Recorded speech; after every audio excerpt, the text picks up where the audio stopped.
Good morning, all respected dignitaries present over here, Professor Ithamur Theodore, Professor Ghosh, Sen Gupta, sir. I must congratulate first all respected organizing committee members for organizing this conference on the theme that reimagining Vedantic world. On the background of conflicts among different nations all over the world and ongoing wars, for Kevaladvaita, one of the trends of Vedanta schools of thought in Indian subcontinent, which has uncompromising concern for unity, it is now a great demand of time to get united not only for well-being of the mankind or human race, but also for all living beings on the mother earth, to protect from all types of increasing pollution in the name of development. I am thankful for giving me an opportunity to present my research article over here. The title of my research article is Roots and Reasons of Deviances and Departures in Kevaladvaita. It is normally believed that there is no much scope for the further growth and development in a commentarial tradition of any Indian philosophical system, not to talk of radical conceptual change or new trends and subtrends. However, Kevaladvaita of Shankara is an exception to this. For tradition itself accepts three major trends of it. The first is the Bhashya Prasthan, that is pioneered by three major trends.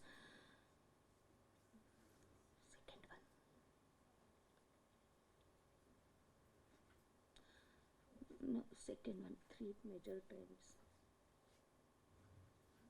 Yes.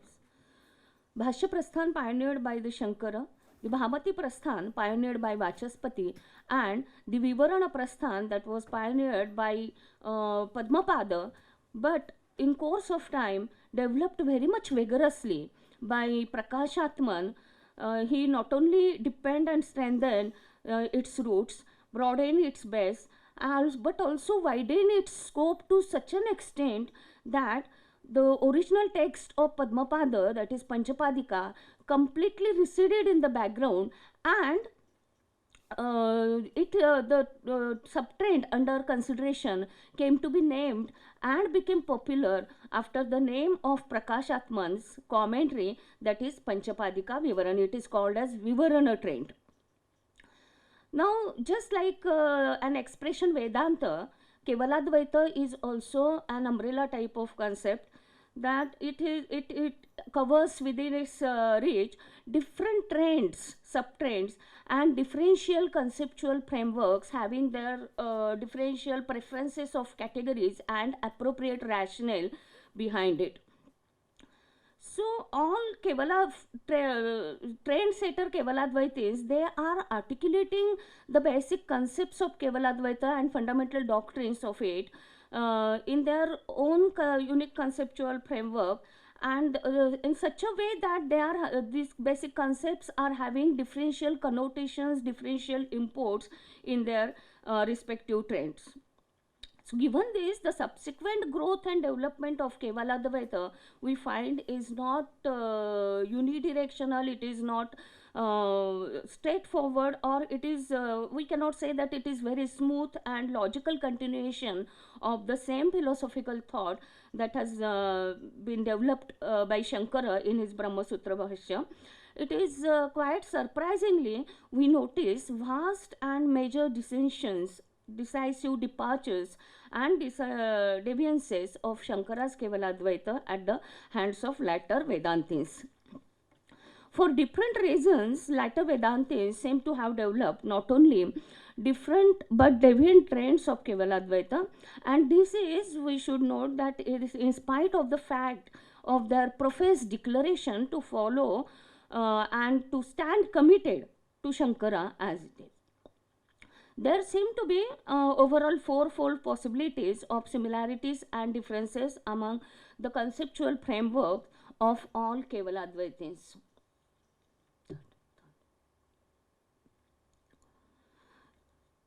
Now,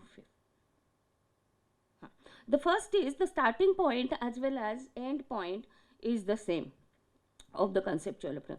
This we find with Shankara and Sureshwara, similarly with Padmapada and Prakashatman, and we know that as far as Shankara and Sureshwara is concerned, they start as well as end with the Paramarthika reality of Brahman, whereas when we come to Padmapada and Prakashatman, the situation is quite different, that Padmapada and Prakashatman, they start with the Pratibhasika kind of reality and end with the Shankara's Kevaladvaita, that is Paramarthika reality. The second is, the starting point is the same but the end point is different. Now, this case we find with Padmapada and Vimuktatman, similarly Prakashatman and Vimuktatman, that both Padmapada, Prakashatman and Vimuktatman, they start with Pratibhasik kind of reality, but Vimuktatman ends with Pratibhasik kind of reality itself, whereas Padmapada and Prakashatman, they say that their end point is ultimate culminating point, that is is the metaphysics of Brahman or the Paramarthik reality of Shankara. The third conceptual framework we get is the starting point is different but the end point is the same. Such is the case with reference to Shankara and his two commentators, that is Padmapada and Vachaspati. In the case of Vachaspati, we know that starting point is Vyavaharika, while in the case of Padmapada and Prakashatman, it is Pratibhasika. However, both hold that Paramarthika is accessible through repudiation of the respective starting point. Now, the fourth conceptual framework we are having is that the starting point and end point both are different. Both are different. Eighth one. Starting point and end point both are different. This we find with Shankara and Vimuktatman. For Shankara starts as well as ends with Paramarthika reality, whereas Vimuktatman starts as well as ends with metaphysics of avidya, almost parallel to Shankara's metaphysics of Brahman. He is articulating metaphysics of avidya. Now, on this background, who is Kevaladvaitin then? Who is said to be Kevaladvaitin in true sense of the term? So, we will say that all these are called as Kevaladvaitins because and insofar as they subscribe to unilayered reality, no matter whether in the same domain or absolutely two different domains, or at least as an ultimate culminating or end point. So, here Vimuktatman does not cease to be Kevaladvaitin only because he is subscribing an unilayered reality in the domain other than metaphysics of Brahman of Shankara. On the background of above consideration, one may say epigrammically that a Kevaladvaitin is one who directly or indirectly accepts metaphysics of Brahman, or at least does not repudiate it. Further, different conceptual frameworks of Shankara and Vimuktatman are obvious because they are subscribing unilayered reality in two different domains. Moreover, it is important to note that a phenomenon of conceptual change we find in the house of Kevaladvaita and deviances and departures thereby are not accidental. If we consider them to be accidental, then it would amount to doubt latter Advaitins' originality and their love for novelty.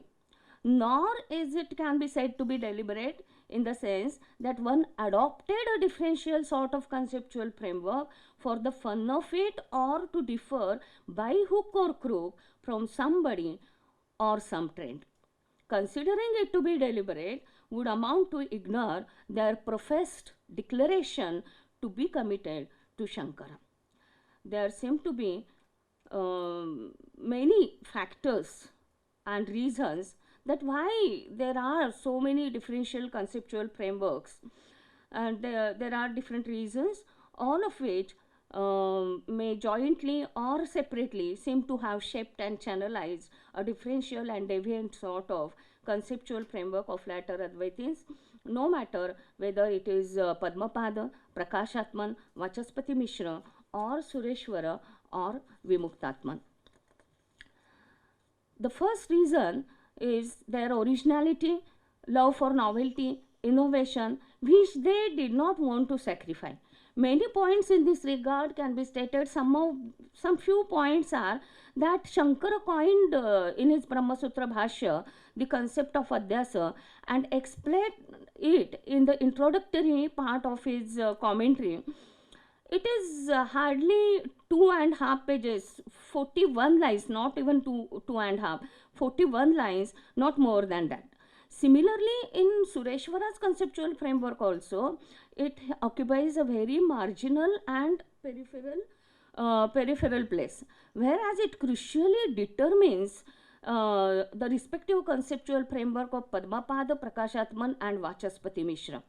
They gave an we can say adhyasika twist and turn to the conceptual framework of Shankara's Kevaladvaita in their attempt to interpret it. In Shankara's conceptual framework, avidya comes merely as a phenomenon, whereas at the hands of Padmapada and Prakashatman, it becomes an entity almost parallel to that of Shankara's Brahman. There is entity called avidya. To put more precisely, they are articulating parallel to metaphysics of Brahman, articulating another metaphysics, that is metaphysics of avidya.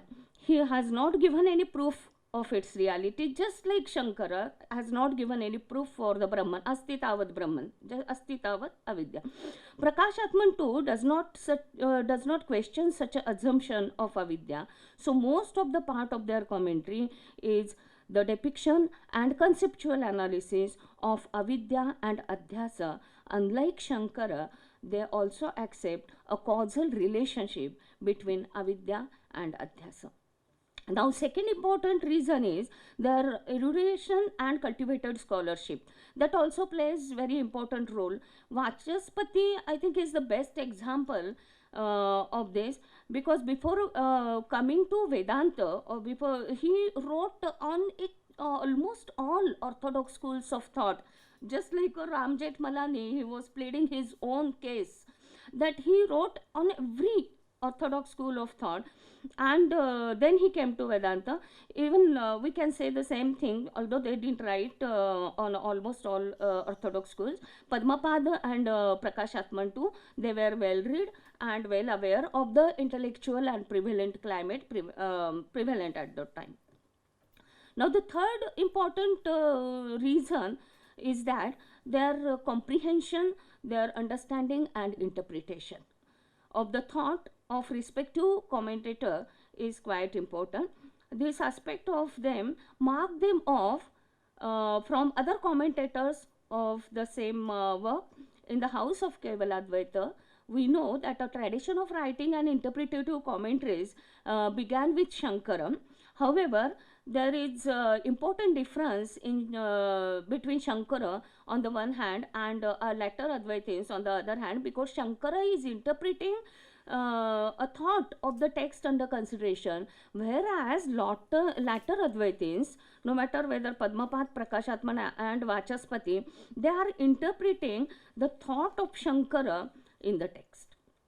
Fourth important factor, I think it is it plays very important role, that the impacts and influences of socio and cultural circumstances and intellectual climate prevalent at that time. For no philosopher, yes, only, okay, no philosopher flourishes or philosophical position arises in vacuum. for the then prevalent socio-cultural circumstances and intellectual climate seem to provide a positive or negative kind of feedback to any philosophy. In this sense, philosophy is a kind of response to prevalent socio-cultural circumstances and intellectual climate. Kevaladvaitis, right from Shankara to Prakashatman and beyond, are not exception to this. One more important point I have discussed is the motive and intention, that this is also the important, and there is also fundamental differences between Shankara on the one hand and later Advaitis on the other hand. Shankara was absolutely unprepared to make even a slightest compromise with other philosophical schools of thought in this subcontinent prevalent at that time. On the contrary, for various reasons, he criticized each one of them, no matter whether they were orthodox or unorthodox. It is especially because he never considered a democratic model, that is, worthiness or the respectability of any philosophical position could be determined by a democratic model, that is, its popularity or number of people upholding and appreciating it. And thus, Shankara did not mind even if he were in absolute minority under trying circumstances. On the contrary, his commentators consider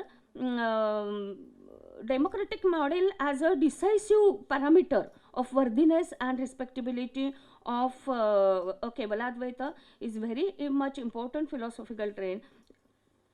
Although they were respectability, they consider a democratic model as important as worthiness and respectability of any philosophical trend in this subcontinent. So there is a slight difference between Padmapada and later Advaitis and Padmapada and Vachaspati, that Padmapada wanted to make it popular and Prakashatman even among masses, whereas Vachaspati wanted to make it popular among classes, and it is the tradition itself says that Bhamati trend is for masses, and Vivarana trend is meant for everybody without discrimination, and they attempted to popularize Kevaladvaita among masses. Now the next factor is important, is that their compromises, later Advaitins compromises with other Advaitic and non-Advaitic trends of thought.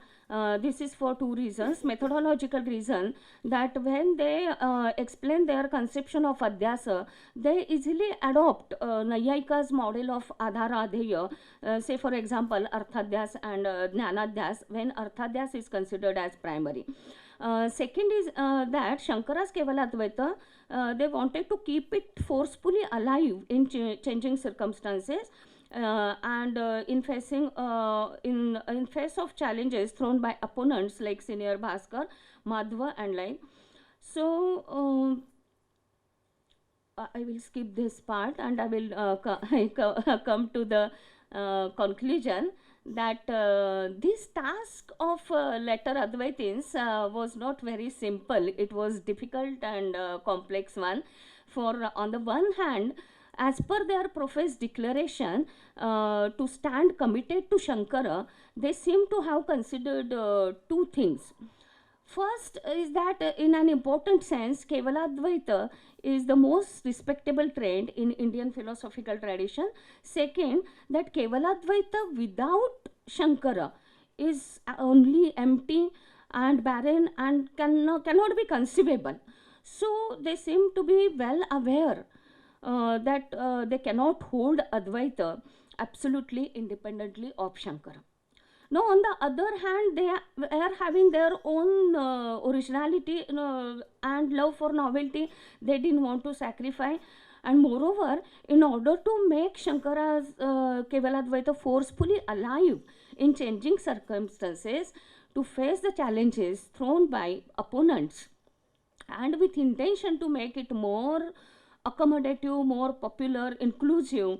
They took efforts to widen its acceptability.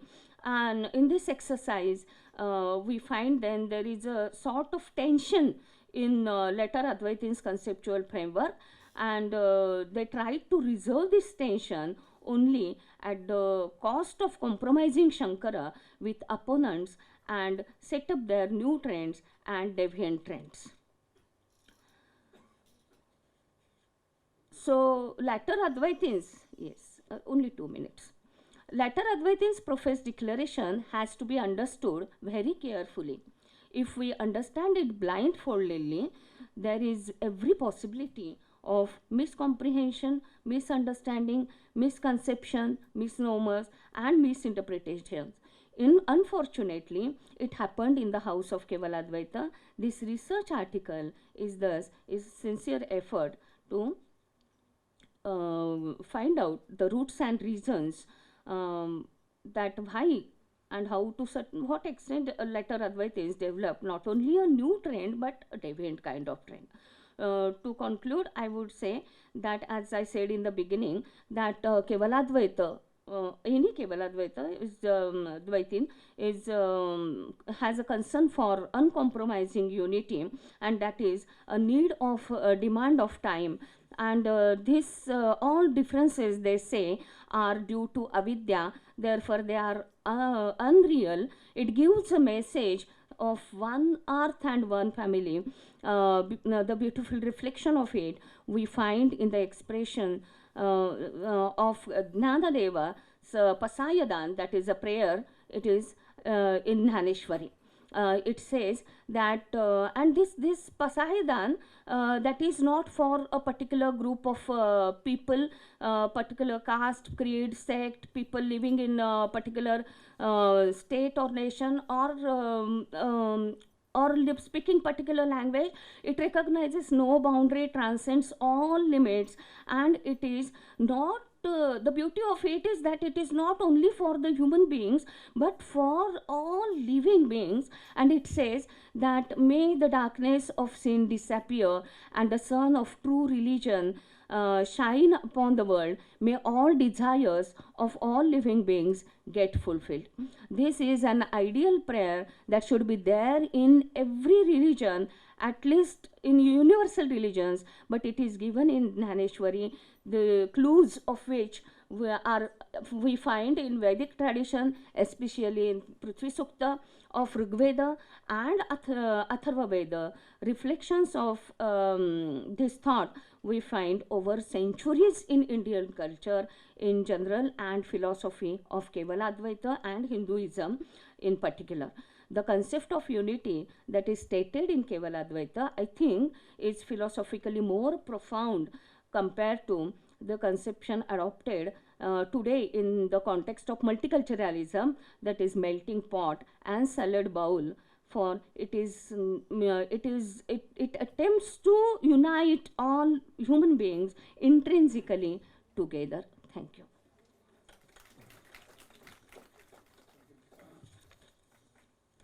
Thank you very much, ma'am, for a very rich paper. I'm not much of an expert on Advaita Vedanta, I have to say, but I want to refer to one sentence in your abstract, where the first one, it is normally believed that there is not much scope for further growth and development in the commentarial tradition of any Indian philosophical system, not to talk of the radical conceptual change. And you challenge that. That's one of your main points. Yeah. So I just want to say that there's a big question about the state of Indian philosophy. What is the state of Indian philosophy nowadays?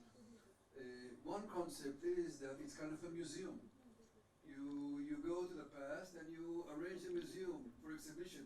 This is what Shankara thought, this is Ramanuja, this is Nyaya, this is Vaisheshika, and invite people to visit that museum.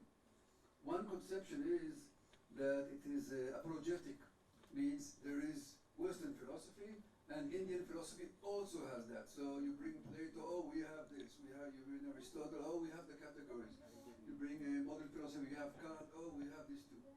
In that sense, it is apologetic. I guess there are other views. My own view is that there's a need for Indian philosophy to kind of take off and be vibrant. I don't want to publicize my own work, but I'm publishing a new book on the Gita, philosophy of the Gita, and in my opening chapter, that's one of my arguments that it's time to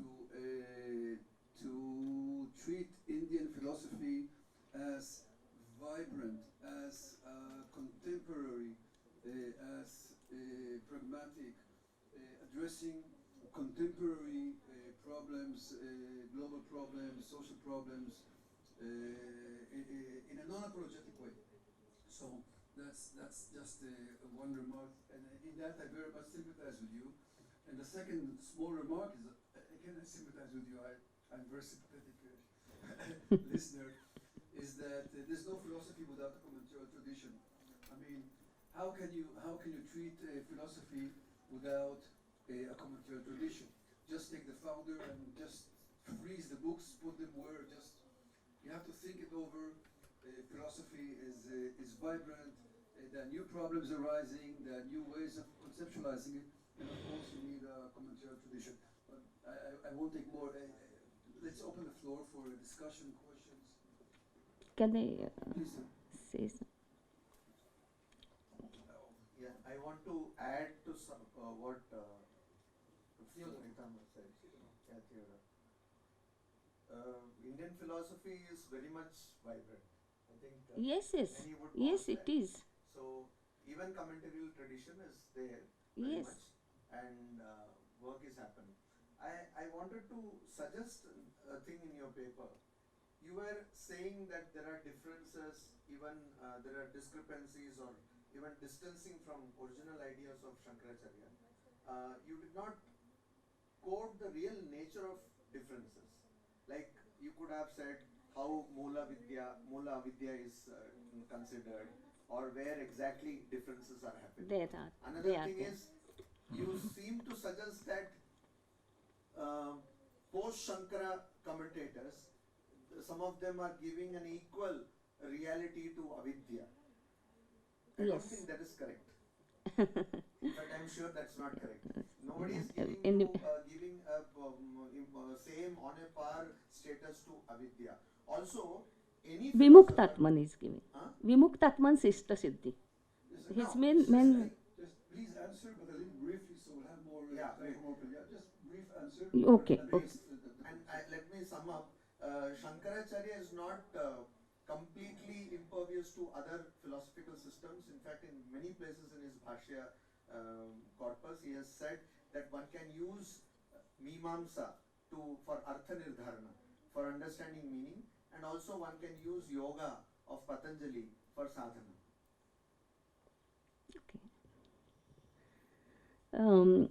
First of all, I said that it is a belief. I didn't claim that it is true or it is fact that there is no further growth and development. There is further growth and development in commentarial tradition. My sentence is that it is a belief, and the belief it is having a reason, because later Advaitins, they are saying that we are not giving anything new from our own side. We are just articulating and analyzing and explaining elaborately the concepts and the fundamental doctrines of the Shankar Vedanta. This is their professed declaration, and that is why it is considered by us and sometimes those who have not read the original books, that then there must not be, because they were the direct disciples, then there must not be any further growth and development. But when we read it, then we find that there is a further growth and development in it. And there are this paper has only one objective, that to put all the to explain what are the different reasons behind this departures and deviances.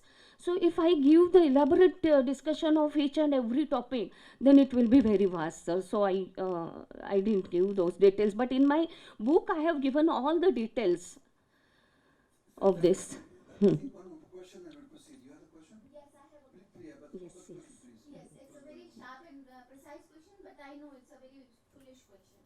That reading a little bit of Advaita and also the subsequent traditions which are the offshoots of Advaita and Vedanta more Vedanta. specifically, I realized that even if these deviations took place, nobody had tried to rigorously go into the detail of Shankara, because Shankara has been keeping that position except Ramanuja, and that too on Adhyasa, and all of them have accepted the greatness of Shankara, Yes. and nobody had tried to criticize. I think Ramanuja and all other Vedantis, they that rigorousness of criticism except Ramanuja, I don't think, because these deviations took place, but there is a center where Shankara stands, and from there that whole of this tradition had spreaded. But before that also there was Gudapada. But then nobody wants to talk about Gudapada. Gudapada's Karika, in compared to Shankara's. So that reason I wanted to know, what is that reason? Please respond.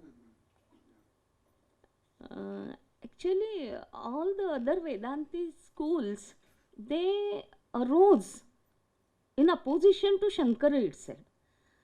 And Shankara for the first time articulated a philosophical position that is of that is outcome of all three prasthanatrayas. This we don't find in Gaudapada. This is much more profound position. That is the Prasthanatrayi. All the three books are related to our conscious life. Three elements of our conscious life: thought, reason, and experience. This we don't find in Gaudapada too much. That Shankara did explicitly. This might be, I don't know whether I have answered you satisfactorily or not, but this might be one of the reasons. Thank you very much. And let us invite our next speaker, Professor Balaganapati Devarakonda from the University of Delhi, and he's going to speak to us about self-transformative practices of Aparako Shanubhuti. Yeah, thank you. Thank you, Professor Ritamar. I suppose I have 25 minutes, 30 minutes time, right? Yeah. If we have more time, we can have more discussion. Discussion is nice. I'll limit myself to 20 minutes. This is what I'm assuming to do.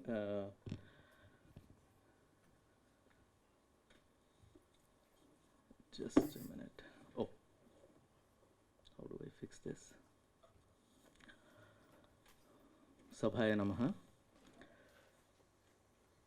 Sriharim Paramanandam Upadeshtarameswaram Vyapakam Sarvalokanam Karanam Tam Namamyaham.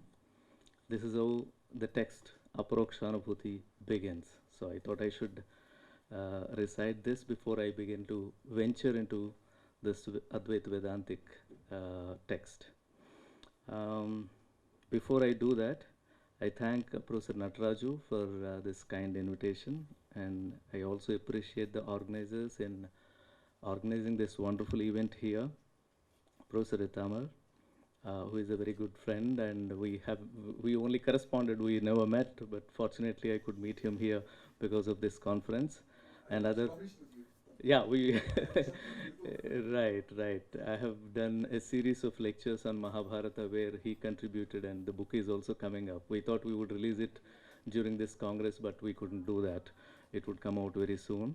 And other panelists and distinguished scholars and friends who have joined us among the audience, and dear students. The theme that I have chosen is transformative practices of Aparokshanubhuti.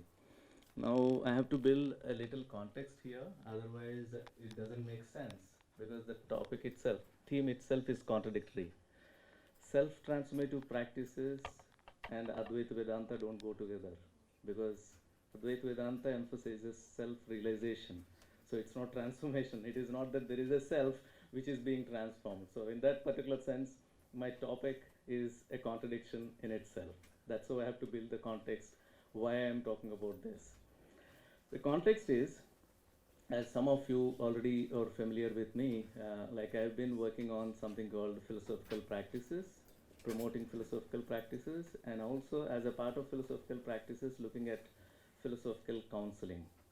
And we argue that as we look at when we look at the human life, all our human concerns are not merely biological in nature, and not all of them are psychological in nature as well, limiting it to biology and psychology. There are certain issues which are purely existential and purely philosophical as well. We come across such kind of, I'm sure each one of us at some point of the time or the other come across serious philosophical issues in our life, and some of us may find our inner strength to cope up with them and come out, and some of them may look for some help outside, and some unfortunate people who do not get such kind of a support in their lives as well. So that is how philosophical concerns are more profound and serious than any other, or equally serious and profound, similar to biological and psychological. This is my standpoint. So with this standpoint, we have been arguing for this philosophical counseling, where we tend to look at philosophical systems that we have, starting from ancient Greek and ancient Indian tradition and to the contemporary times, and take out tools of counseling that are useful from these philosophical systems that we have. We have rich traditions of philosophical systems, and take out these tools and use them in our in resolving our empirical day-to-day life concerns. The strongest point here is that if philosophy is not useful to our life now at this particular moment, then it's useless. Why should we do such kind of a study? And one of the presuppositions of that is philosophical study is not merely an academic exercise. It has much more profound relevance beyond the academia and beyond academics. That is how we are losing our relation with the society, and that's how public epistemologists have an empty conception of philosophy, empty conception of philosophy, no? Or a biased and ignorant conception of philosophy, and we are the ones who have contributed to that being in academia. So it is our duty now to reassert ourselves, to be useful to the public, to be useful to the ordinary people, and say that philosophy is your enterprise as well. So that was the background with which we are looking at. And when we look at each of the traditions, we also look at Indian tradition. And most of the people now argue that philosophical counseling or philosophical practices are Western oriented, and they don't have inputs from Indian tradition. Or even if you find inputs from Indian tradition in terms of Buddhism, etc., they say it's Western interpretation of Indian tradition that is available. So in that context, I have been arguing, and even this is true with regard to Indian knowledge systems, sudden upsurge that has come among the people with regard to Indian knowledge systems, where people keep talking about them at a peripheral level without going into the text. So we strongly argue that unless you read a text and then interpret it, you are only merely contributing to the, we call Vayu Purana. Vayu Purana, not in the traditional sense, it's in the it's only in the air, not in the substance, right? So in that particular sense, I have been encouraging the students and my colleagues who are working on philosophical counseling to go to a text and read it and see what are the tools that are useful to the empirical concerns that I have now. And then, for example, people talk about depression or anxiety. So is it that our traditions do not have any tools of resolving them? Or is it that only the Western medicine is the only one that can resolve that, right? Because these days even third standard kid would say, oh, I am anxious. Most of the senior colleagues who are sitting here would understand that we never heard this word anxiety or depression in our lives so far. But now third standard kid would say, I am anxious and I have depression. So why is it so, right? Is it that something that is superimposed, borrowing Advaita Vedantic conception? No? So that's where I see there is a need to look at the text and come back to the contemporary issues and address them in a very innovative way. No? That is one of the concerns. And the second background for me is many people told me when I told them, because they, when we talk about philosophical counseling, they limit themselves to Bhagavad Gita. And they keep on debating whether Bhagavad Gita is a counseling text or a non-counseling text, because there Bhagavan says, Mamekam Saranam Vraja, which means you leave out everything and finally surrender yourself to me. If that is the case, can it be called counseling text? Right? So this kind of unnecessary debate emerges and continues to dominate the intellectual circles, again trying to intellectualize the text than showing the importance of the text to the people. So in order to avoid such kind of things, I was also asking them to look at other texts that are available.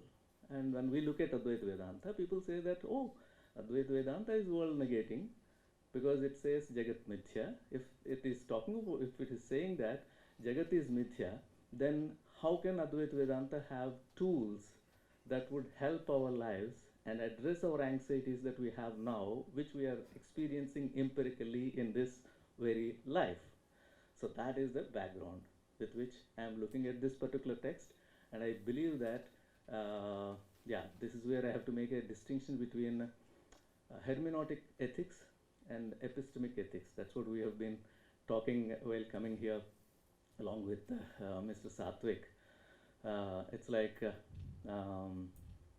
we are free to interpret the text, right?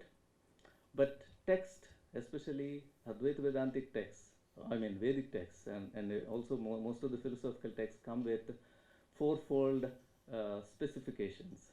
So they decide who is Adhikari, what is Prayojana, what is Sambandha, and what is content, Vishaya, right? So if a text specifies these things, is it ethical to take the text, interpret the text beyond its own metaphysical presuppositions and epistemological framework and interpret for whatever that you want to do? Some people may say, no, you can't do that, right? You can't do that because text has specified saying that this is the prayojana. And if you take it outside, say for example, you have done physics, and if I blame you for not doing philosophy, or somebody who has done philosophy, if I blame them for not doing chemistry, is it fair? So there is a kind of ethical concern that comes up in this kind of an hermeneutical exercise. I am aware of that concern that we may come up. But we also have something called epistemic ethics, where whenever I read it for the sake of my own understanding, and knowledge necessarily has to help me into a positive action. If it is not leading me to an action which is my own interpretation of the text, then I am missing my own life in going with the text, right? And I am not denying that there could be a possibility of both these epistemic ethics and hermeneutic ethics coming together, but that's where I place my understanding or interpretation of this aparokshanubhuti that I am presenting to you now.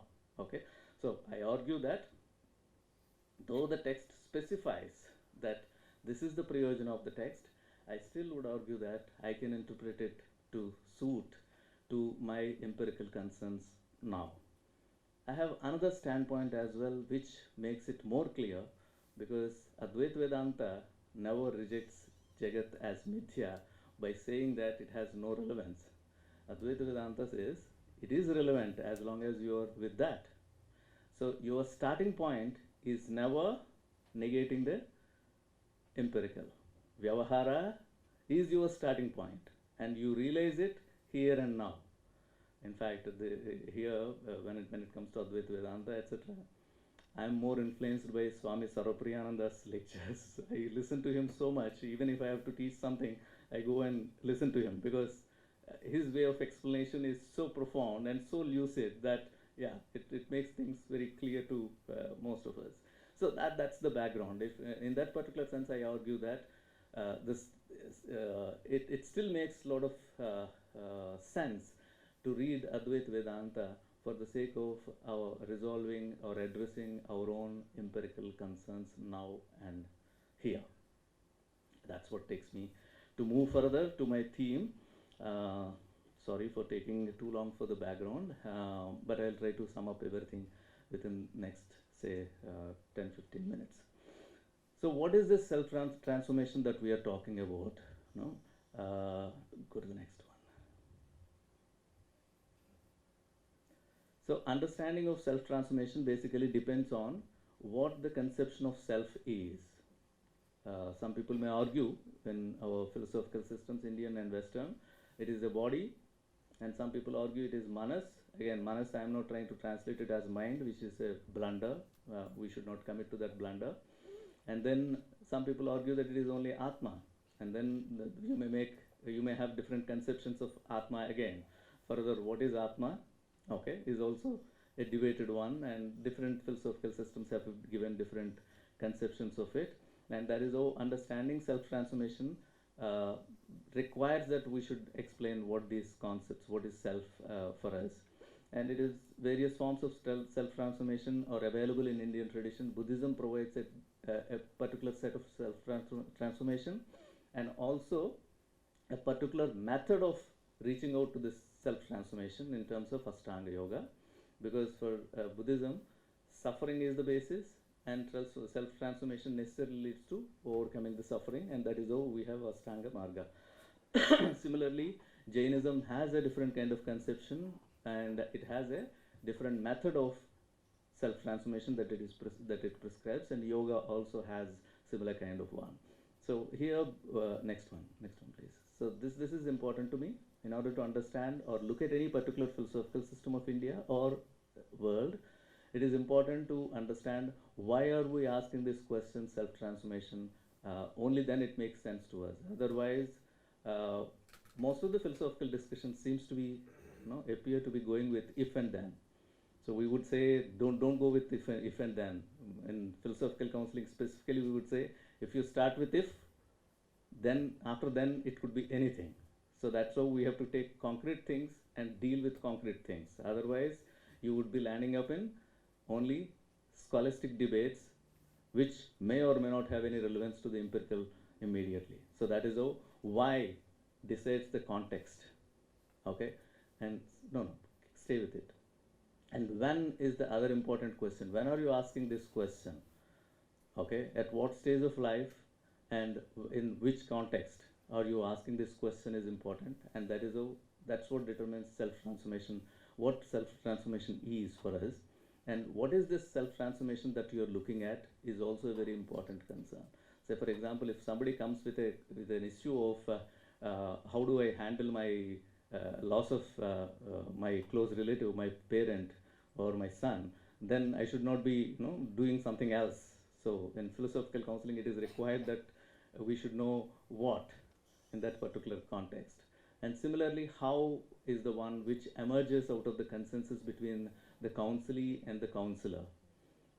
What kind of methodology can be used in helping the individual in this very particular transformative exercise of the self? Okay, so how usually it happens is, it's like a counselee proposes certain kind of methodologies that are available in various philosophical systems, not teaching philosophical systems, but talking about the tools that are available. And in the process, we encourage the counselee to come up something that is very close to the counselee, and that's how we build up a case, a particular methodology of addressing the addressing the concern, which provides a kind of methodology. Okay, so yeah, we'll go to the next one. And this is where I was looking at aparokshanubhuti. And when we look at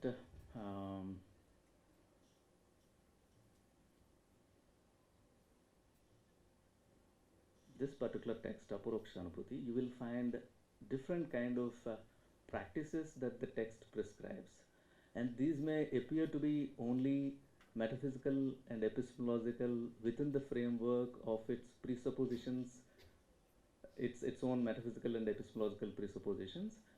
As I said, it is possible for us to decipher them and take out them as the tools in addressing our own empirical concerns. So in this particular context, the method of neti that you find in the text would be very useful, a method of negating the identification with the body and mind and world to realize the self. So why I'm saying this is, most of the times when we get clients coming to us, they excessively indulge themselves with one of the attributes that they think they are. For example, a student, when approaching the exam or losing the exam, they see themselves to be only as a loser in that particular context, right? So they don't want to see themselves beyond that at all. So this excessive indulgence with one identity at that particular point of time they think important is the one which creates a serious problem for them. So it is important for us, a counselor, to help them in using this Neti Neti method or exploring the other identities of the self, which really worked well. And this I have done many times in my, this I have used many times in my counseling sessions, and I found it to be very useful. So in that particular sense, Neti Neti, it may appear to be like a philosophical tool, no, which is away from us. But I'm saying, you bring it to you, it will give you wonderful results. And use it on others, use it on yourself first, and use it on others. It's going to give you wonderful results. Don't see these philosophical tools to be only textbook lessons. That's my point. Similarly, it talks about sadhana chatushtaya, viveka, which means nitya nitya vastu viveka. It appears to be very classical, traditional kind of presentation, but actually, even in your life, if you can apply this nitya nitya vastu viveka, most of the concerns that we come up with can be happily resolved. And I have been using this as a very effective counseling tool with regard to many concerns that students and people come up with. Similarly, dispassion, vairagya that we look at, detachment, and Shamadamadi sadhana shat sampatti, I found very useful tool to be titiksha, which is very less focused. Titiksha basically says there are dichotomies in the world, and you have to accept both the dichotomies, not dealing with them. Accept both the dichotomies. That itself will make your life very balanced, right? So it's like these concepts we only heard and read as concepts, textbook concepts. So I was asking you to look at them as practices, tools that would help us in practicing in our life, which would be very helpful in dealing with the everyday concerns. Somebody comes with anxiety or depression, I used this concept many times in my counseling sessions, where the dichotomy or binaries that are proposed to us and with which we are bombarded all through our life, starting from our school days. Say, for example, if I ask you, you know binaries, right? You know antonyms in our life, antonyms in English language. What are antonyms? Opposites. So it's like, what is the opposite of fire? What is the opposite of earth? Non-earth. Yeah. No. I'm not asking Professor Shanta Kumari because she is different here. But in general, what is it that people have taught us as the opposite of earth? Yeah, sky or whatever, right? What is the opposite of feminine? Yeah, this is all nonsense. Actually, no, these are not opposites. These are not opposites. Who told you that these are opposites? From school days onwards, they have bombarded us to believe that the world is filled with opposites. If you look at Indian tradition, it says Prithvi Apas Tejo Vayu Akashat, or 5 basic elements. These are not opposites. These are complementary to each other. What do you mean by complementary? Something that one has, the other will not have, but both of them have to come together. Only then the new thing comes into existence. That is what is complementary. Look at 5 elements. They have to what one has, the other may not have, but when they come together, they produce something new. Male and female, they are not opposites. Vagardha samprukto vagardha pratipattiye jagat pitaro vande parvati parameshwaro. It says, it's like word and meaning, they are combined and they are together. And how do you see them to be opposites? Unfortunately, we teach through our education system that they are opposites, and then we also teach them in a different context how to deal with an opponent. What kind of society are you looking at? See, if you tell all the girls that the boys are opposite and boys that girls are opposite of you, then how do you ask them to be harmonious with each other? And what kind of society? How we want non-violent society? How will it come? You already captured their epistemologies and destroyed their epistemologies and presented their epistemologies to be opposites. And you want the society to be. That's how I say philosophy is very important. Okay, the importance of philosophy is not to show that biologically feminine is different, masculine is different. No, importance of philosophy is to establish that we are complementary, and that is how we have to be harmonious, and that's how we should build harmonious society. So I'm just giving an example of titiksha, how titiksha is useful in helping people to address certain kind of issues that they have in their life. I understand. 23 minutes, yeah. Conclude, we'll have some discussion. Yeah. Yeah. So similar another fantastic concept is vichara. I think 21 to 24 of the text talks about vichara and how do you do vichara. Vichara is inquiry. Okay, inquiry is self-inquiry, atma vichara basically. So how do you do this atma vichara is very important. That is very helpful. And please read those verses that are there with regard to vichara. And similar, one of the important aspects that I found which we need to emphasize is Brahmara Kirtan Nyaya, where how an worm transforms itself into a wasp. Okay, so it says, if you meditate, if you keep your focus on something continuously, strongly, then you become that.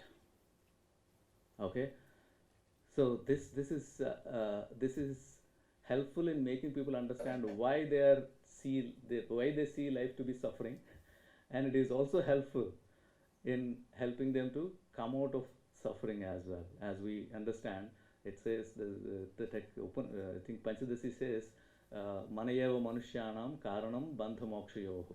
Manas is the one which both binds and which can also liberate. So how do you make this distinction? This Brahmara Nyaya I found to be very useful. So basically my point in coming here and trying to address you is to show that philosophical practices are important, and let us list out or take out philosophical practices from our classical Indian tradition and make them useful to our life, not just to the academic life. Because we do academics and publish and then store it in the libraries, but we have to make it useful to our lives. In this regard, philosophical counseling is very helpful, and have a look at it. You also contribute to it, you criticize it and contribute it. Criticism is also a valid contribution. So that's where I would stop. Thank you so much. Thank you so much, Professor Devarakonda. It was really inspiring. I think this is the main theme of this panel, of taking philosophy out to the world. Needless to say, I very much sympathize with your work. I have a friend at Royal College Mumbai, Dr. Himani Chokra. She's doing logic-based therapy, which is something similar, just published a book on that. And also Western scholars. I have a good friend in Israel, he's a criminologist. And he's engaged in positive criminology. And he brings to positive criminology Indian concepts of self-transformation for rehabilitating prisoners, how to rehabilitate them through yoga, meditation, and so forth. And that's published internationally. So, people acknowledge the great potential of Indian philosophy. I have more to say about what you say in verse 140 and how you put together yoga and Vedanta, and to say that these medieval polemics may not be so relevant now. I know they were arguing whether it's one or two, it's beta or dvaita, but what you're doing is a very vibrant and important project. But let me not speak, but open the floor for questions, please, ma'am. Yeah.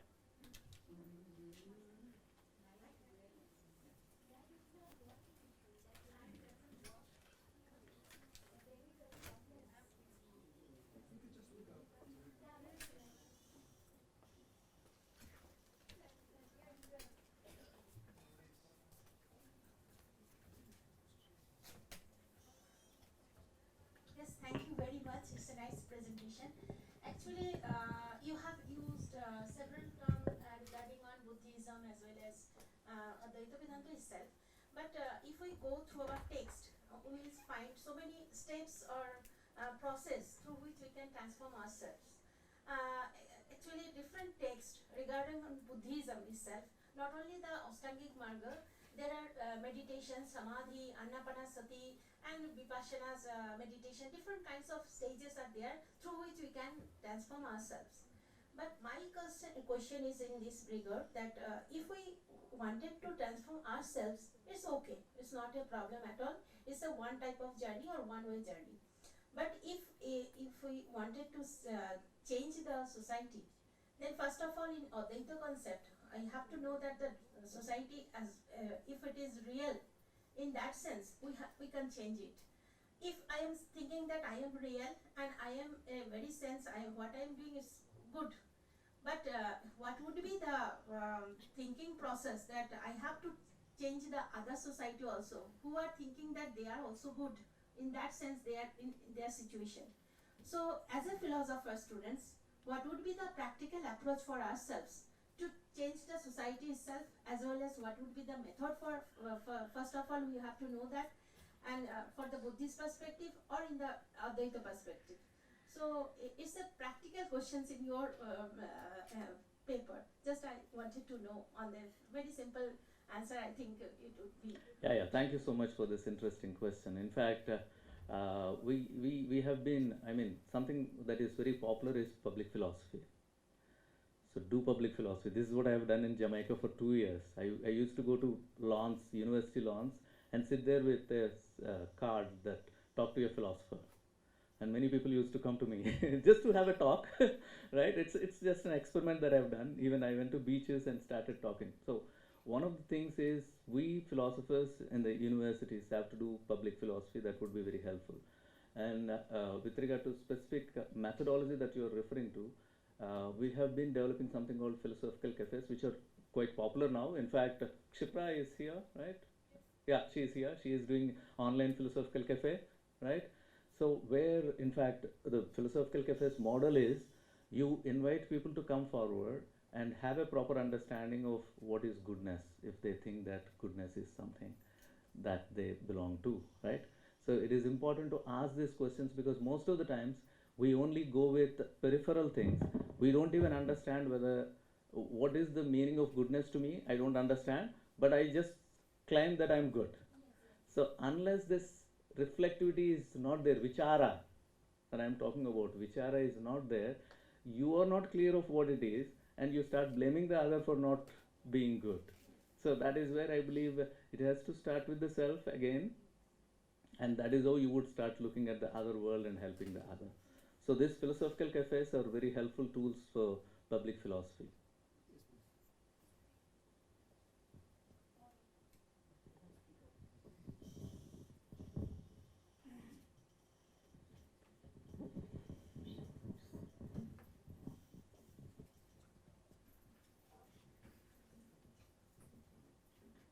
Hello, sir. Hello. If we do it quickly, we can even have another question. But let's go. Hello, sir. My name is Bhavesh, and I am a master's student of here JNU in second year.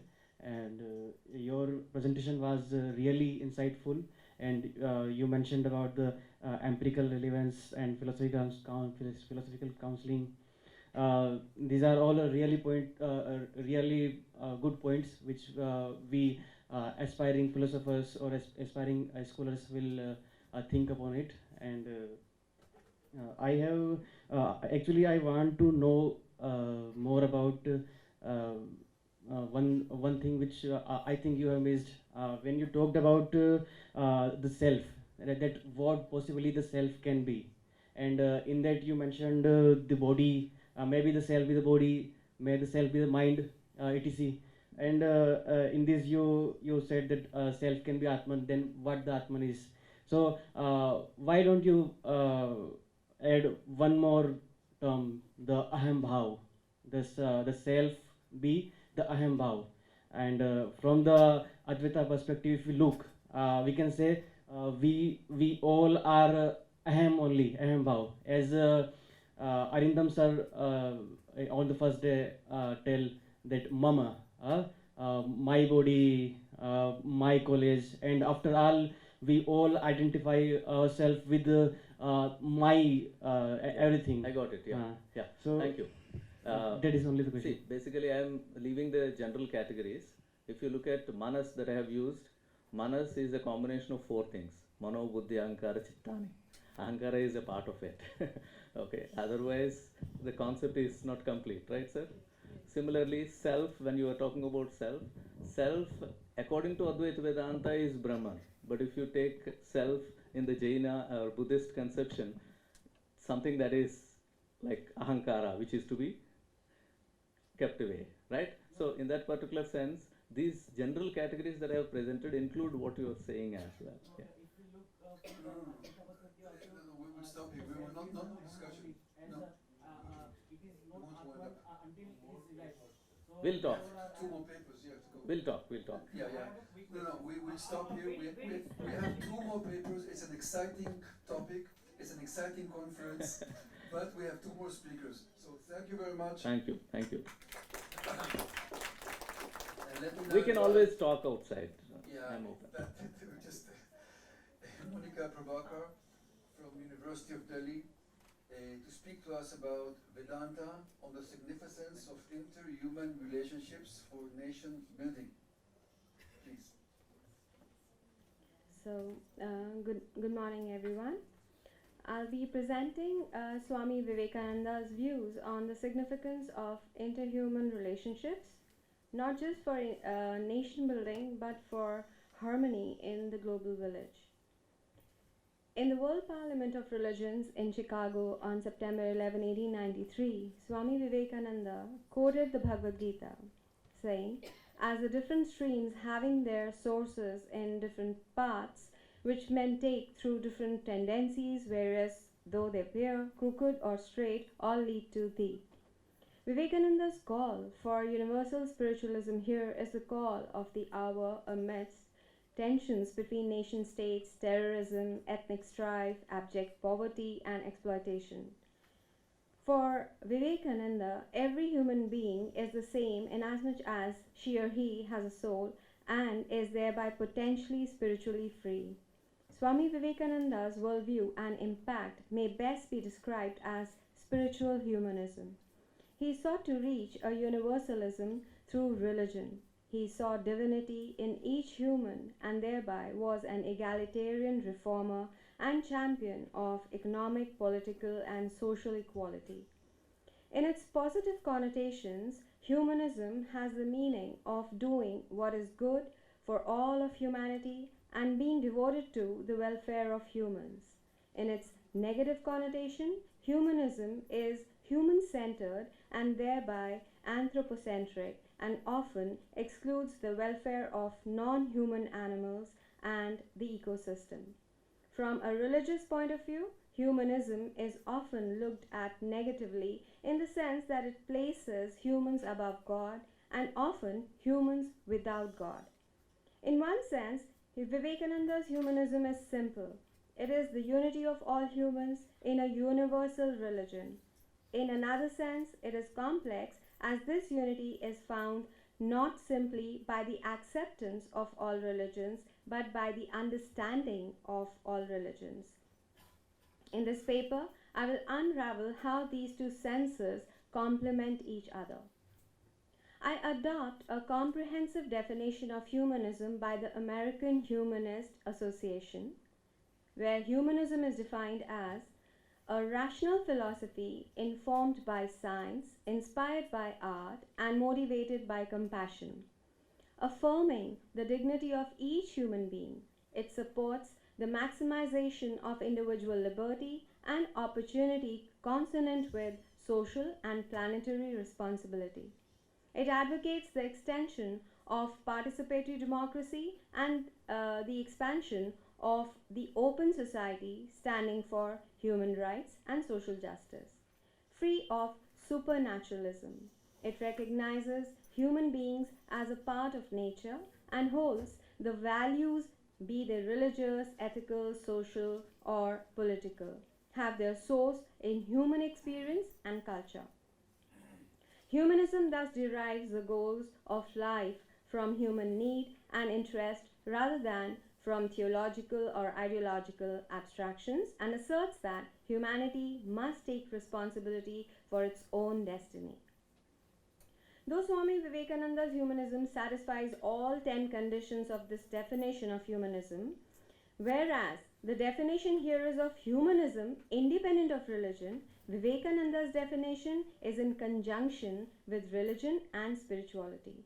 Swami Vivekananda's spiritual humanism satisfies this definition comprehensively. The first condition is humanism is a rational philosophy informed by science, inspired by art, and motivated by compassion. Vivekananda's philosophy is thoroughly rational, always demanding a critical inquiry and honest doubt as the core of spiritual freedom. Reason played a crucial role in Vivekananda's early development as a thinker. At the same time, he was evolving in his spiritual quest such that his faith in the supremacy of reason and his yearning of spiritual realization were at war until he found his guru. This guru was Ramakrishna, in whom he found the synthesis of reason and spirituality rather than their incompatibility. Vivekananda saw a reconciliation of science and religion as they both had the same ultimate quest for unity. He also gives more importance to scientific inquiry rather than gurus in the process of self-discovery. Vivekananda stated, "If modern science is proving anything again and again, it is this, that we are one, mentally, spiritually, and physically." Vivekananda had an unbounded compassion for all and urged that the rich have compassion, sympathy, and responsibility for the masses. We need to negate all psychological stresses created by thought and reach the state of love, which has the dimensions of compassion and intelligence. He believed that compassion and sacrifice are the two visible manifestations of the inherent divinity of man. The second condition, affirming the dignity of each human being, it supports the maximization of individual liberty and opportunity. Now, freedom is at the core of Vivekananda's worldview. He says freedom is the watchword, be free, a free body, a free mind, and a free soul. That is what I have felt all my life. I would rather be doing evil freely than good with bondage. Vivekananda also saw freedom as the goal of all development. The crucial freedom for Vivekananda was the freedom of the soul, freedom from the bonds of imperfection, freedom from death and misery. Freedom of the soul is the goal of all yogas. Get freedom even at the cost of life. In this way, authentic global development can take place from the natural capabilities of humans, not from a sense of duty. Vivekananda's concept of freedom is best captured in the following passage. One should raise the self by the self. Let each work out one's own salvation. Freedom in all matters, that is, advance towards mukti, is the worthiest gain of man. To advance oneself towards freedom, physical, mental, and spiritual, and help others to do so is the supreme prize of man. Those social rules which stand in the way of the unfoldment of this freedom are injurious, and steps should be taken to destroy them speedily. Those institutions should be encouraged by which men advance in the path of freedom. Though spiritual freedom is the goal for Vivekananda, social, political, and economic freedom and free choices in these matters, as well as individuals' personal rights, are necessary conditions that must be achieved so that spiritual freedom can be realized. Hence, Vivekananda is right in line with the demands of the Human Development Index. Now, the third condition, social and planetary responsibility. This is the key component of Vivekananda that links him to a philosophy and sociology of human development for our age. He was a reformer along the lines of others in the 19th century, such as Raja Ram Mohan Roy, Ishwar Chandra Vidyasagar, Gopal Hari Deshmukh, Jyotiba Govind Phule, and Keshav Chandra Sen. Vivekananda was well aware that humanism in its common form is geared towards the social responsibility of doing good for others. This is compatible with spiritual humanism as the end result is the same. He says, Never say man is weak. Love is the ideal and requires no object. Love is God. So even through devotion, we reach the subjective God. Let the atheist and the agnostic work for the social good. So God comes. Planetary responsibility today means an eco-centered thinking. Vivekananda was aware of this when he extended the notion of compassion to all. Compassion must extend not only to all humans but to all creatures.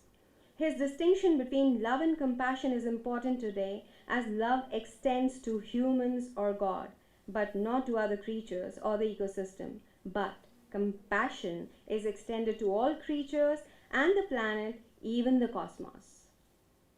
Now, the fourth component is participatory democracy and the expansion of the open society. Vivekananda was a globalist, ahead of his times, and this was one of the reasons his famous speech in Chicago in 1893 was so admired. He was a true believer in think globally and act locally. Democracy must begin with being participatory, as it has been in Indian history for ages with strong consensus democracies. Democracy must end up with an open society, not only for one's village, community, city, or nation, but for the entire world. But it is participatory democracy with a pluralistic base, as India had always been a pluralistic society at the time of independence in 1947. When the work on the Constitution of India began, the founders of the new nation kept this multiculturalism in mind. It is this pluralism that is the essence of Vivekananda's spiritual humanism. If we extend this pluralism to the global village, spiritual humanism can thus be what unites all cultures, not into one culture, but into a human bonding while maintaining the autonomy and history of each culture. Now, the fifth condition of the definition: human rights and social justice. Spiritual egalitarianism entails equal human rights for everyone, and it also entails equal economic opportunity, that is, the call for social justice around the world today. The reformists, including Vivekananda, were all motivated by social justice, that is, seeing the elimination of social ills around them. Freedom is foundational for Vivekananda, especially spiritual freedom. Vivekananda promotes a total egalitarianism in terms of everyone having an equal soul, in fact, part of the same universal soul, but equally a soul for each. This implies the dignity of each individual regardless of their gender, creed, caste, race, occupation, and so on. Vivekananda states, "No religion on earth preaches the dignity of humanity in such a lofty strain as Hinduism. Love is the founding stone of Vivekananda's philosophy, and when we understand what love is and practice it, brotherhood is a consequence." So he says, when we really begin to love the world, then we understand what is meant by brotherhood or mankind, and not before. Now, the sixth condition, it is human beings are part of nature. Vivekananda was never anthropocentric. His divine centrism entails that humans are part of nature, not superior to it, guardians of it, or protectors of it, but one with it. He accepted nature as central within the divine plan of the cosmos. We are not to rule over nature, but we are parts of nature, as he says. We exist, we see, we are finite beings, we live and die. Our horizon is narrow. We are here, limited, confronted by the universe all around. Nature can crush us out of existence in a moment. Our little bodies are just held together, ready to go to pieces at a moment's notice. This is a clear anti-anthropocentric declaration. Now, the seventh condition, values are grounded in culture and experience. Vivekananda saw the influence of culture not as a matter of conditioning, but as a matter of enhancing the creative, ethical, and spiritual aspects of individuals. He laid the greatest emphasis on experience, as the realization of divinity itself is a matter of personal experience, not of reading, writing, or attending conferences. For him, cultures, though not experienced, may bind humans from being truly ethical. Any system that wants to bind men down to the limits of their own societies is not able to find an explanation for the ethical laws of mankind. This is the key to understanding Vivekananda's spiritual humanism. We must preserve what is good about each of our cultures. But we must also reject and discard what is regressive in each of our cultures. What makes us ethnocentric and unable to accept our other cultures. Being proud about our culture should lead to respecting the plurality of all cultures so that we can live in harmony in the global village. Now the eighth condition, Vivekananda, which is humanity must take responsibility for its own destiny. Vivekananda placed great importance in the responsibility of individuals, but not just for themselves, but for all of humanity. Again, because of a spiritual egalitarianism that we are all the same because the same divinity is present in each of us. Vivekananda says, we make our own destiny. But the destiny is not only in the context of the individual, but in the context of society. Only by harmony and brotherhood among religions and by mutual toleration and help can the mission and destiny of humanity be accomplished. Now, we can define spiritual humanism for Swami Vivekananda as a humanism that arises out of the equality of each soul and thereby the divinity in each human being, requiring each of us to respect the dignity of the other regardless of gender, caste, creed, nationality, and so on. Attainment of social justice, assuring spiritual, political, social, and economic freedom for all is a necessary condition of this humanism. And the goal is the quest for the unity of all religions, practicing the principle of toleration along with a continued effort for a thorough understanding of each religion, as that is the path to realize what is common to all religions, the unity amongst the diversity. Now, I wish to conclude. Vivekananda's spiritual humanism lies in the bonding relation of each human with something transcendental, which could be the Brahman of Advaita Vedanta, or it could be Allah, Christ, or some other divinity or nature and ancestors, as it is for many tribal religions. The transcendental realm may vary according to each faith, and we must understand each faith to accept their metaphysics. The essential feature of Vivekananda's worldview is that what is universal and common to all humans is a spiritual pursuit. Vivekananda extensively discusses universal soul because he believes in an Advaitic monistic fashion that we are all one as far as transcendental reality is concerned. This is exactly what is required for the unity of all individuals and all cultures, not just in India, but in the global village. Harmony in the global village requires social justice at the global level. Hence, the focus today has shifted onto sustainable global development. Sustainable global development is the call of the day, and millions of people around the world are spending their lives working to achieve this on a day-to-day basis through government agencies, NGOs, UN organizations, and other humanitarian organizations. All their efforts have to be applauded.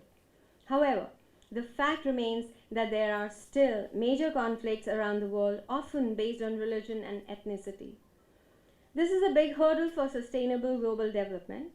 All that I have unveiled in this paper about Vivekananda's spiritual humanism, and especially the notions of universal tolerance and the unity of all religions under the slogan of unity in diversity, can indeed be a great ally for all those who are devoted to sustainable global development, as it would remove great hurdles in their way towards achieving the goal of a harmonious global village.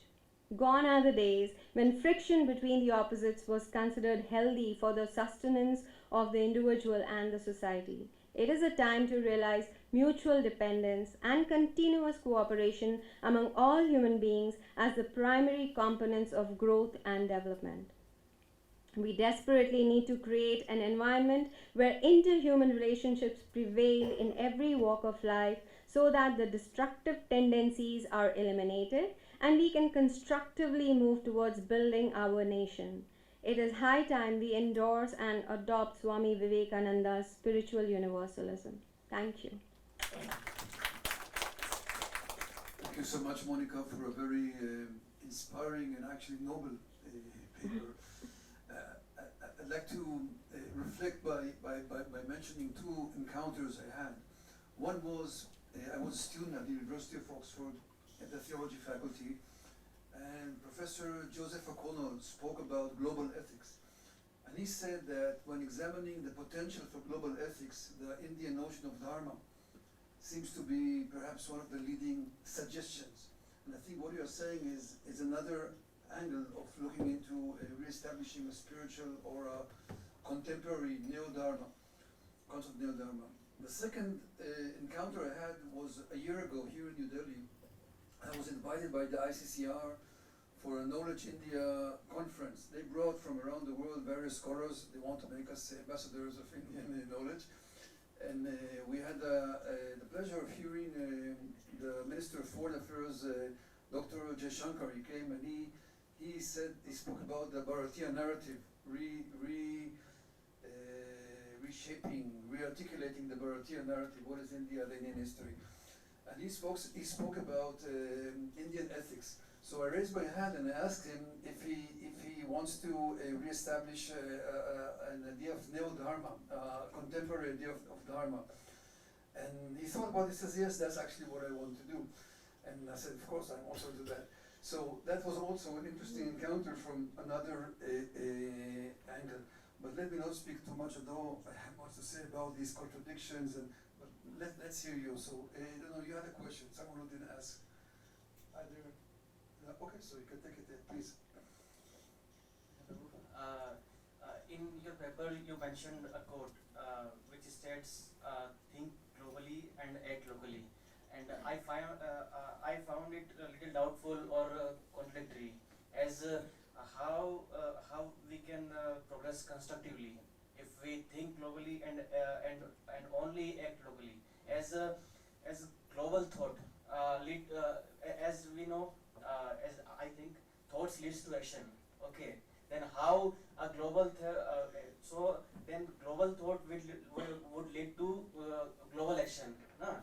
And if we have only global thoughts and we will not go by the actions, then the things like constructivism and global development, it seems useless. So how you see this quote, think globally and act locally?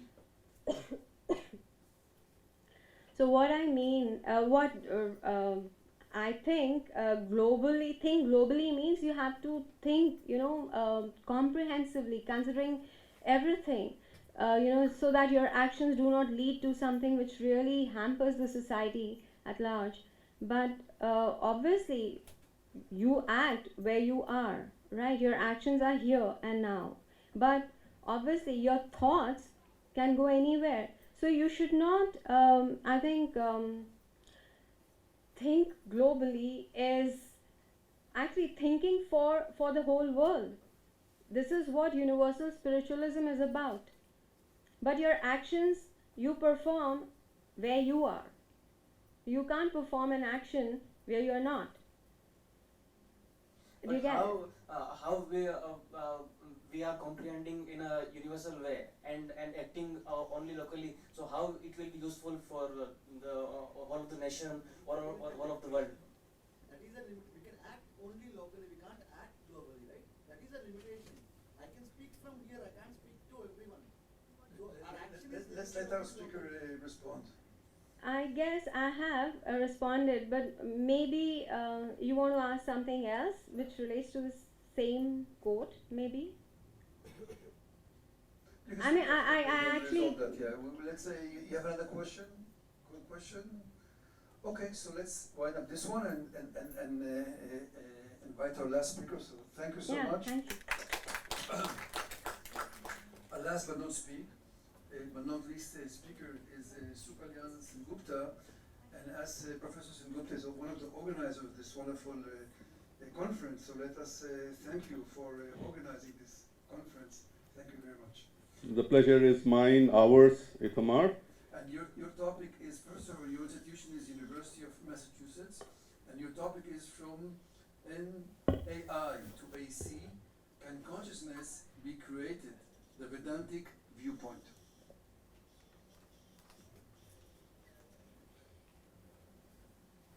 Yes, you can say a provocative title.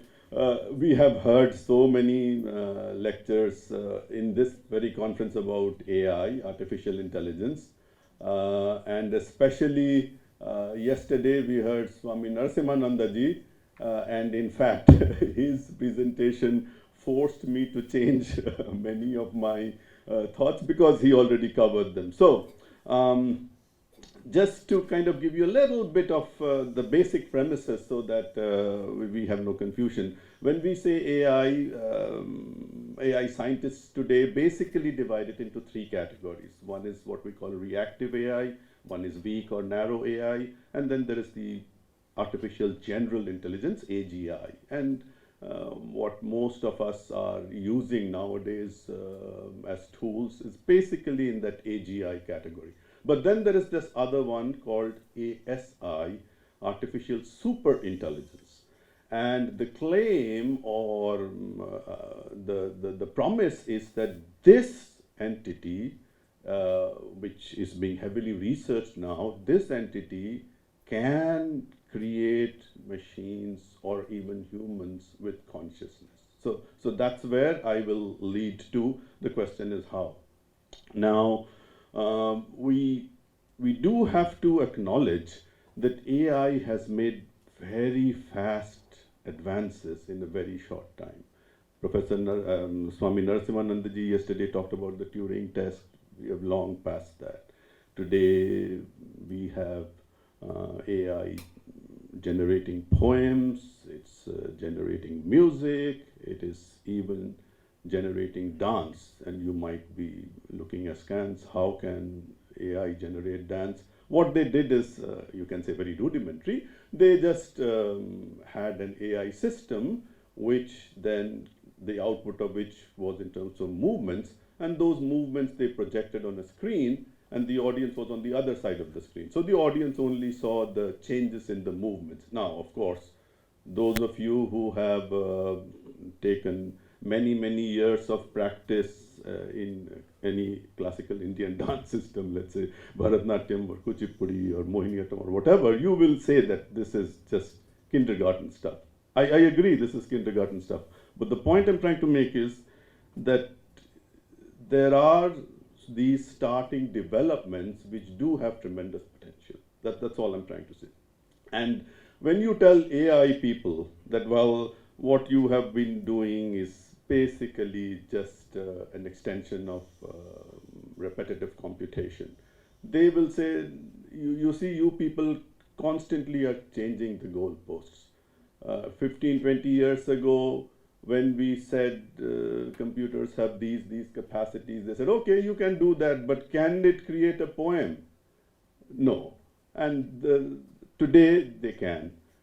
As I said, they can do many other things. And now you are saying, can it be conscious? So now, when we say whether an AI system is conscious or not, we do have to give very deep thought to the words that they use. So as Swami Narasimhananda said, they say brain equals mind. They have no classification of mind. All for them is the brain. So Balaganapati said, well, the translation of mind as manas as mind is very problematic. We are dealing at a very upper level problem now, because there is brain and nothing else. Okay, so according to them. And so what they are saying is that, well, if we can understand the workings of the brain, basically by these imaging techniques, these mapping techniques, then we can have a good picture of how this brain operates, and the next step would be try to create or control it. That's the idea. So, Narasimhanandaji did talk about neural correlates of consciousness, so I'll not get into that, except to say that when the researchers did these tests on meditators, Swami Narasimhananda talked about it. One of the pioneers in that area is Professor Davidson from the University of Wisconsin-Madison. And we, in fact, tried to get Professor Davidson at an earlier Vedanta Congress. We were not successful because of his travel schedule. But the point that he made to us was very profound. He said, when we wanted to contrast a normal person with a person who has done many, many hours of meditation, he went to different gurus or different heads. And he said, almost all of them turned me down, saying, our monks are not your guinea pigs, except for the Dalai Lama. And so the Dalai Lama not only was very appreciative, he said, I will give you my best monks. Best monks in the terms of those who have meditated for the longest amount of time. So that's where this idea came from. And all that Davidson, if you can summarize Davidson, is that neuroplasticity of the brain is something that he found when he contrasted these wave patterns. We are not going to get into the details. So when you take a person like me, an ordinary person, and you say, well, you tie me up with all these electrodes, and you say, well, now think of compassion, think of love, there will be certain wave patterns generated. If you take a meditator who has done 10,000 hours, 15,000 hours, whatever, and you do the same, you give the same commands to them, their wave patterns are very different. That's all I'm trying to say, okay? So now the question then is, well, how does it relate to Vedanta?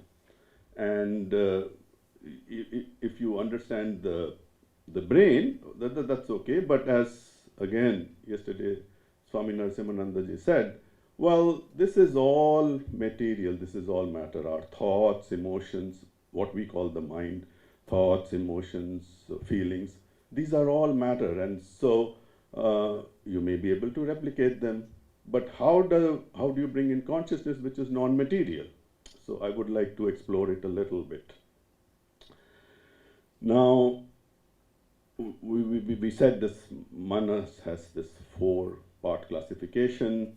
The mana itself, the chitta, ahankar. We will come back to ahankar because that's the one that we need to focus on. And you all know, you are all experts in Vedanta. Mana is the sankalpa, vikalpa part, then chitta is the memory part, ahankar is whatever gives you this I-ness, abhimanatmika antakarana vritti. So now, what about consciousness? Consciousness, again, different words. Let's just stick to Chaitanya. Chaitanya is, of course, non-material. So how can we generate it if it's not? You can generate only what is material. So that's the general objection. Now, what I found in my very limited understanding of Vedantic texts is one text, Drik Drishya Viveka. So I will just get to a few shlokas from that. So, and I will just straight away go into the English translation. So shloka number 4 says, consciousness illumines desire, determination, doubt, etc. because it's a unity, ekada chitti. And we all know it is self-illuminating, Swaprakasha. But then, very soon in about the next two, leaving the next 2 shlokas, there is this concept of borrowed consciousness, Chitchaya. You can call it reflected consciousness or borrowed consciousness. So this is where I would like to spend most of the time, reflected consciousness, borrowed consciousness. So the shloka then says, the buddhi, it borrows its luminosity from consciousness. Buddhi by itself is insentient, but after it borrows consciousness, it can create this subject, object, means of perception, antakarana, ahankar. so forth and so on. And the following shloka then talks about this identification of the ego with the reflected consciousness, the body and the witness are sahajam, karmajam, bhrantijanyam. Okay, so this bhrantijanyam basically means that this is the error. This identification of ego with consciousness, that's the error. And now how does it end? Well, when karma is exhausted, then this body identification with ego dissolves, so that's gone. When the jiva is enlightened, the ahankar is destroyed, so that's gone. So let us now see what happens then. Now, computer scientists, neuroscientists, they have been collaborating now for a long time to, as I said, to understand this brain. Now, this borrowing is done by the brain. That I don't think we can refute. Now, the question is how? All I'm trying to say is that if the understanding of this borrowing is clear, then we can have some very interesting corollaries. Okay, so if you just envision a computer or a neuroscience assisted brain, then how would it be different? Well, if you look at our ordinary experience, our level, well, we say this cycle, right? Avidya, kama, karma, this repetitive cycle. And of course, the goal of human life is to somehow break this cycle. Now, if we have a perfect borrowing, computer-assisted borrowing, then I would argue that from this cycle we can go to a linear system, an arrow-based system, jnana to karma to mukti. Because there is no ahankar, so if there is no ahankar, there cannot be any ajnana. So that then leads to some very interesting conclusions. Now, if you have a neuroscience-assisted brain which is free of ahankar, then, and that you transplant that brain or you control that brain, however way you do it, these are just thought experiments, then how is this Jivan Mukta different from what we understand to be the Jivan Muktas, the Ramana Maharshis, the Ramakrishnas, whatever? How are they different? And how would they live? I mean, we have seen how a Jivan Mukta lives because, as we have heard in another session, there is this prarabdha karma, even though the person is Jivan Mukta, the prarabdha karma still stays. As long as it stays, the body stays. If the body stays, you have to do something, but without any egoship in there. All right? What is the difference between that, our examples of Jivan Mukta, and this Jivan Mukta? And for me, more exciting would be, well, we know from the biographies of these Jivan Muktas that they didn't really have to speak or they didn't have to give lectures. Just by being with them or observing them, your doubts were cleared, your life was transformed. We have heard numerous instances of that. So how about this particular computer-assisted Jivan Mukta? By looking at that person, by interacting at that person, can our lives be transformed? Can this computer-assisted Jivan Mukta give spiritual initiation? Very difficult question to answer. Now, you see, many people have told me that there are gurus who give spiritual initiation only when they think you are ready. It's not something to be just taken very lightly. So the gurus, they know just by looking at you whether you are ready or not. And sometimes they say, okay, later do this, study that, so forth and so on. Now, this computer-assisted Jivan Mukta, would this entity, she doesn't really come into picture here, this entity, would it be able to read the mind, read our minds? So these are some very interesting questions for me. And the idea is not really to go into just a flight of imagination. The idea is, can this exercise force us to make our Vedantic principles more impregnable, more fundamental? Because if you do not have a challenge to that principle, the principle kind of gets diluted or it gets diffused. But now, in the context of developments in AI, neuroscience, we have to be more rigorous in our approach. So, as I said, this Chit Chaya, where does the reflection come from? How is it borrowed from Shuddha Chaitanya? These things we need to look at them in much more detail. That's my submission. And I would like to leave more time for questions. So, thank you very much for your patience. Thank you so much, Professor Gupta, for taking us into this very challenging and for me threatening area. I have to admit that personally, when this AI came a short time ago, I was basically terrified. That was my reaction. I had all kinds of horrible scenarios about evil machines dominating the world. I'm still terrified. Let alone conscious machines now, yeah. But there's some hope personally. I mean, you raised this very interesting question. Does this AI age, which we're entering, have entered now, does it strengthen our Vedantic commitment or not? Or weaken it? And personally, I found that strengthening my Vedantic commitments, in that when facing students, I'm saying, let me think in Vedantic term, I'm an Atman, and they can get all the information on their own. They don't need now. They can find all the information through this ChatGPT or whatever.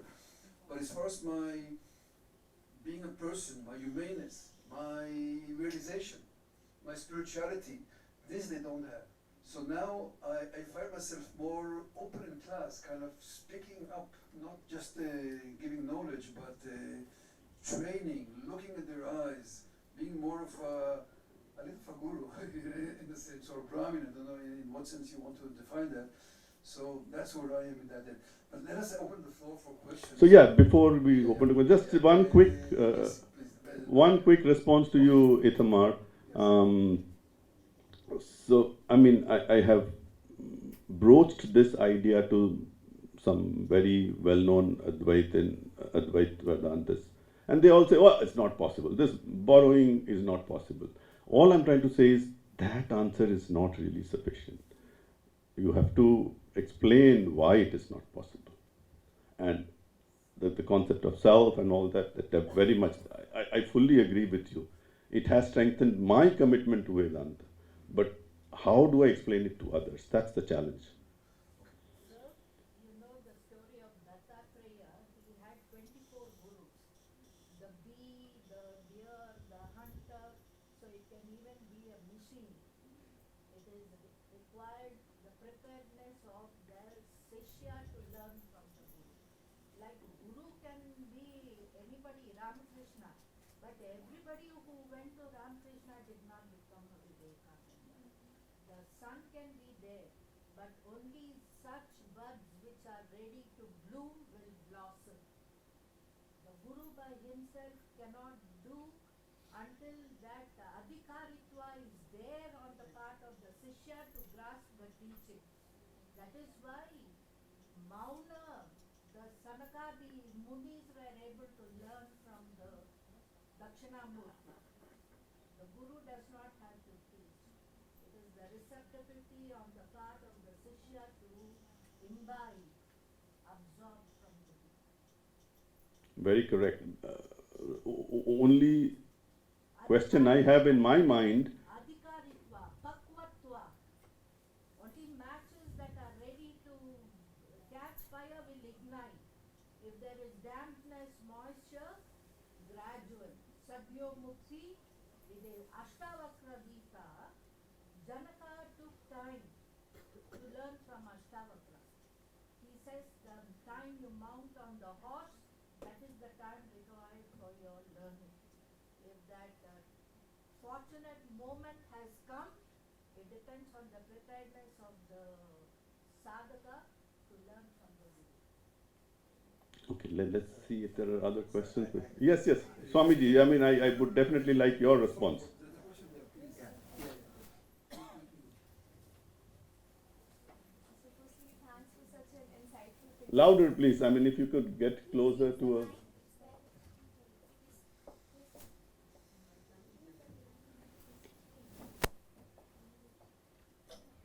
Firstly, thank you so much for such an insightful paper.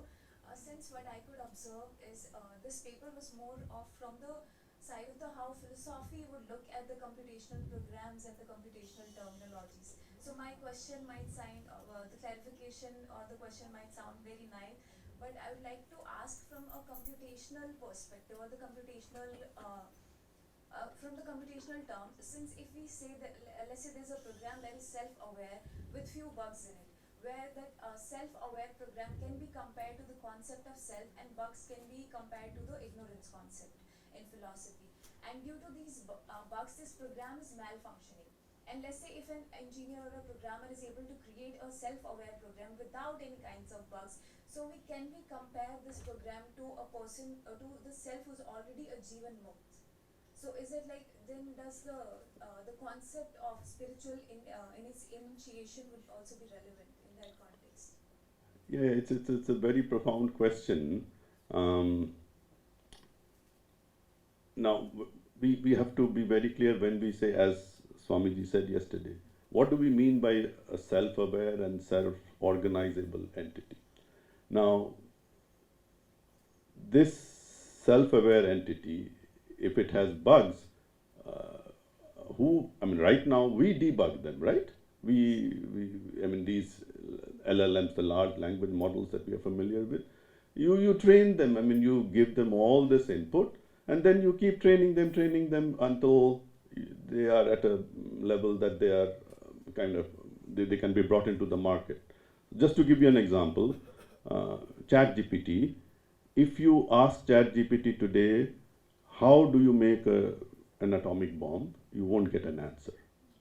Those who are experts in AI, they can go around and get the answer. But if you ask, why? Because it has been blocked, right?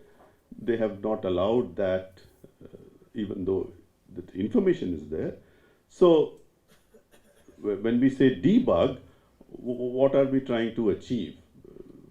There are these imperfections, and these imperfections do have this tendency to multiply, so that's why you try to.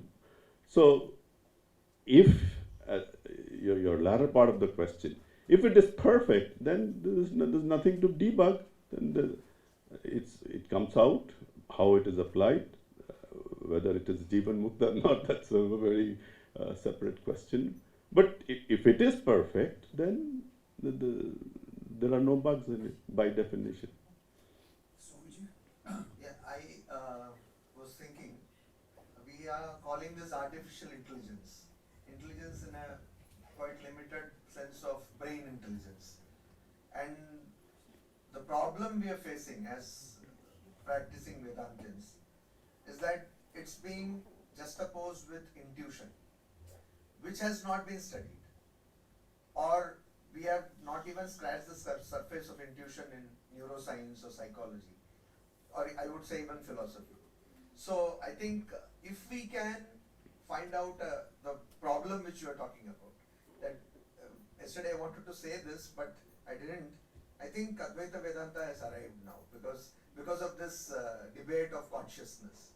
So as I said yesterday, this mic is conscious, everything is conscious for me. So if we have to make the concepts impregnable, as you said, then probably we should be exploring into understanding what intuition is. Because when you said a guru looks at a shishya or a future shishya and understands what is there or what is not, it's intuition which is working. And I'm sure I know that even for scientists, intuition works. Oh yes, yes. So we have to probably direct our attention to that. Is there a possibility of artificial intuition as opposed to artificial intelligence? And I think, Swamiji, they are making progress in that. So I just read the other day that the latest AI tools, they are saying that the level, I mean, the earlier, just to give a little background, the earlier level was they were saying the mathematics, teaching of mathematics was at 4th grade, 5th grade. Now it is at the level of a graduate student. Of course, with the caveat that it's a graduate student who needs to improve. But you see how quickly we are closing that gap. So of course, intuition you can say is kind of an outlier if you are looking at the probability theory, for example, because artificial intelligence is nothing but probability on steroids. Okay, so if you look at outliers, yeah, today because we are focusing on this sweet spot, but the mathematics or the application, there is nothing to suggest that we cannot look at these epiphanies or intuition or intuitive experiences. And the question, of course, comes with the experience part. That is, I admit, it's even one stage removed. But yes, right now we are dealing with, you can say, a very small segment of human experience. But all I'm saying is that the advances are being made so rapidly that we cannot just rule out that that they can never reach there. That we cannot say. That's all I'm saying. Sir, this is again that it is based on that not ruling out the possibilities. In that case, so if such kind of conscious brain has been developed, and then it started acting, so who will be responsible for the actions? Because it is ultimately done by a human intelligence, maybe a group of human intelligence is there in formation of that. So if it acts wrongly or if there is a disaster in the society, it's inevitable. That is also one of the possibility which we cannot rule out. So in that case, whom should we